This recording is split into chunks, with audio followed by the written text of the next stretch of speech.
Au TEP, chère conscience, il y a une conscience qui m'a posé la question, c'est quoi la différence entre un mort et un ancêtre? Je vais vous répondre simplement parce que lorsque vous ne connaissez pas, mais vous voulez retourner à la tradition de nos ancêtres, il faut comprendre, connaître, savoir et pratiquer. Ce sont les 4 étapes. Mais si vous ne connaissez pas, vous n'apprenez pas, vous ne savez pas et vous ne pratiquez pas, vous n'irez nulle part.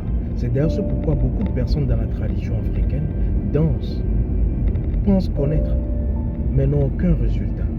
Vous voyez des personnes qui se disent être de la tradition, mais leur vie ne change pas. Comment vous pouvez être de la tradition et votre vie ne change pas? Est-ce que c'est possible? Comment vous pouvez dire être dans la lumière, mais votre vie est dans l'obscurité? Vous dites vous-même vous êtes dans la lumière, mais votre vie est dans l'obscurité. C'est parce que vous ne pratiquez pas selon les codes. Et donc, faites très attention, c'est pas parce qu'on crie tradition, on est dans la tradition, qu'on est forcément dans la lumière. Il y a des personnes qui se disent être dans la tradition, mais qui sont dans l'obscurité. Alors, je vais aujourd'hui vous parler donc de la différence entre les morts et les ancêtres. Lorsqu'on parle d'un mort, c'est quelqu'un qui a vécu. Cette personne a vécu sur terre. Mais ayant vécu sur terre, cette personne a fait tout, sauf ce pourquoi elle était venue sur terre. C'est pour cela que dans mon école, je vous dis toujours, n'oubliez pas ce pourquoi vous êtes venu sur terre. Parce qu'au-delà du plaisir de la vie, au-delà des rencontres que vous faites, des mariages, du bon plaisir, du bon temps que vous prenez, il y a que vous devrez savoir pourquoi vous êtes venu ici.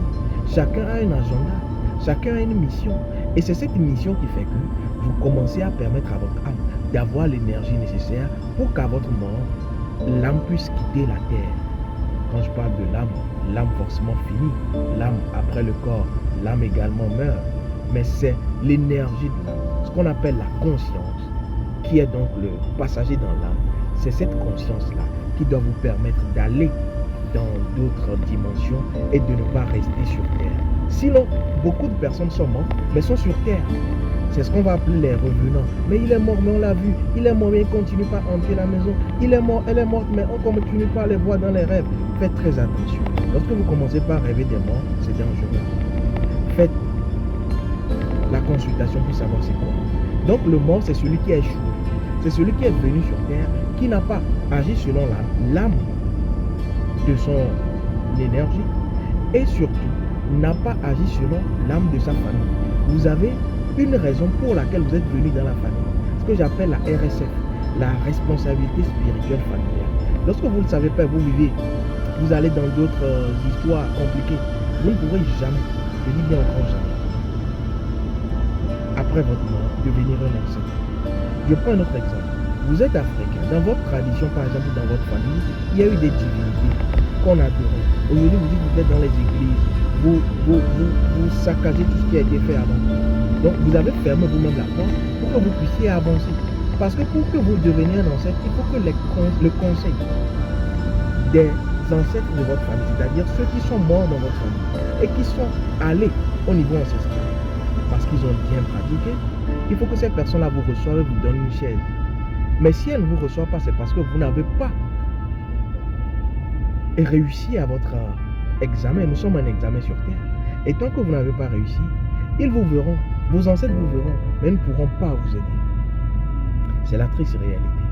Donc réfléchissez par 2 fois. Est-ce que c'est les religions qui vont vous sauver? Est-ce que c'est les choix de vie qui vont vous sauver? Ou plutôt c'est votre propre âme et l'âme de votre famille qui vont vous sauver? Donc l'ancêtre, vous avez compris finalement, c'est cet être-là, cet homme qui a vécu selon justement la mission de son âme, la raison pour laquelle il est là. Il a respecté son âme, les interdits de son âme, les interdits de sa famille. Il a fait tout cela et il a vécu selon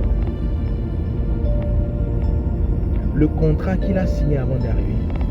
Et donc, dès que cette personne meurt, son âme ayant été déjà rassasiée sur la terre, cette personne n'a plus besoin de son âme. Les morts ont besoin de l'âme.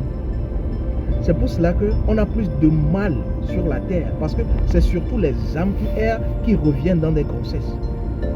Mais les personnes de lumière sont rares, parce qu'elles ont déjà ascensionné, elles n'ont plus besoin de ce monde de lumière. Elles reviennent lorsque c'est nécessaire. Donc l'ancêtre, c'est celui qui a réussi son existence, c'est celui qui a été initié. C'est pour cela que je dis, vous pouvez devenir un ancêtre, même ici, avant de mourir. Ce n'est pas forcément après la mort. J'espère que vous avez compris. Au thème.